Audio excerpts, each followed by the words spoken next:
नमस्कार दोस्तों, आप सभी ने देखना शुरू कर दिया है द रियल ट्रेवलर और आज हम बात करेंगे महादेव के एक और अनोखे ज्योतिर्लिंग ओंकारेश्वर के बारे में, जो कि एक हिंदू मंदिर है। यह मध्य प्रदेश के खंडवा जिले में स्थित है। यह नर्मदा नदी के बीच मंधाता या शिवपुरी नामक द्वीप पर स्थित है। यह भगवान शिव के 12 ज्योतिर्लिंगों में से एक है। सदियों पहले कोली जनजाति ने इस जगह पर लोगों की बस्तियां बसाई और अब यह जगह अपनी भव्यता और इतिहास से प्रसिद्ध है। यह यहाँ के मोरटिक्का गांव से लगभग 14 दूर बसा है। यह द्वीप हिंदू पवित्र चिन्ह ओम के आकार में बना है। यहाँ दो मंदिर स्थित हैं। दो ओमकारेश्वर, ममलेश्वर। ओमकारेश्वर का निर्माण नर्मदा नदी से स्वतः ही हुआ है। यह नदी भारत की पवित्रतम नदियों में से एक है और अब इस पर विश्व का सर्वाधिक बड़ा बांध परियोजना का निर्माण हो रहा है। ओंकारेश्वर ज्योतिर्लिंग के बारे में एक प्रचलित कथा है कि राजा माधाता ने यहाँ नर्मदा किनारे इस पर्वत पर घोर तपस्या कर भगवान शिव को प्रसन्न किया और शिवजी के प्रकट होने पर उनसे यही निवास करने का वरदान मांग लिया। तभी से उक्त प्रसिद्ध तीर्थ नगरी ओंकार माधाता के रूप में पुकारी जाने लगी। जिस ओंकार शब्द का उच्चारण सर्वप्रथम सृष्टिकर्ता विधाता के मुख से हुआ, वेद का पाठ इसके उच्चारण किए बिना नहीं होता है। इस ओंकार का भौतिक विग्रह ओंकार क्षेत्र है। इसमें 68 तीर्थ हैं। यहाँ 33 कोटि देवता परिवार सहित निवास करते हैं। ओंकारेश्वर ज्योतिर्लिंग की मान्यता की बात की जाए तो नर्मदा क्षेत्र में ओंकारेश्वर सर्वश्रेष्ठ तीर्थ है। शास्त्र मान्यता है कि कोई भी तीर्थयात्री देश के भले ही सारे तीर्थ कर ले, किंतु जब तक वह ओंकारेश्वर आकर किए गए तीर्थों का जल लाकर यहाँ नहीं चढ़ाता, उसके सारे तीर्थ अधूरे माने जाते हैं। ओंकारेश्वर तीर्थ के साथ नर्मदा जी का भी विशेष महत्व है।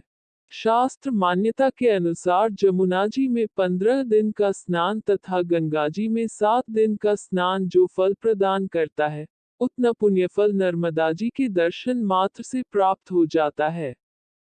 यहाँ पर एक कुबेर भंडारी का मंदिर है। कहा जाता है कि इस मंदिर में शिव भक्त कुबेर ने तपस्या की थी तथा शिवलिंग की स्थापना की थी, जिसे शिव ने देवताओं का धनपति बनाया था। कुबेर के स्नान के लिए शिवजी ने अपनी जटा के बाल से कावेरी नदी उत्पन्न की थी।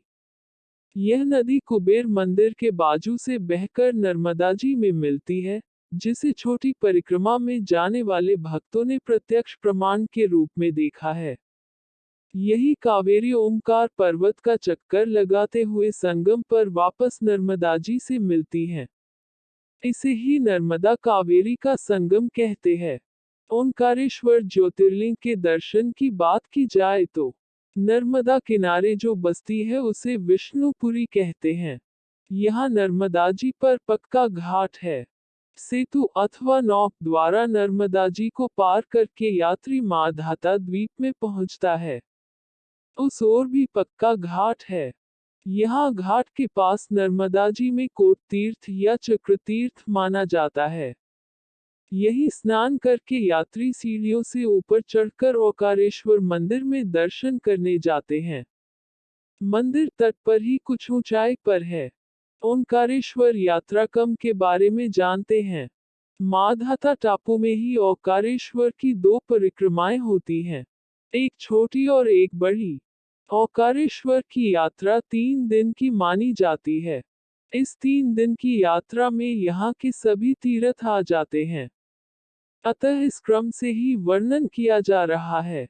प्रथम दिन की यात्रा कोटि तीर्थ पर माधाता द्वीप में स्नान और घाट पर ही कोटेश्वर, हाटकेश्वर, त्रयंबकेश्वर, गायत्रीश्वर, गोविंदेश्वर, सावित्रीश्वर का दर्शन करके भूरीश्वर, श्री कालिका तथा पंचमुख गणपति का एवं नंदी का दर्शन करते हुए ओंकारेश्वर जी का दर्शन करे।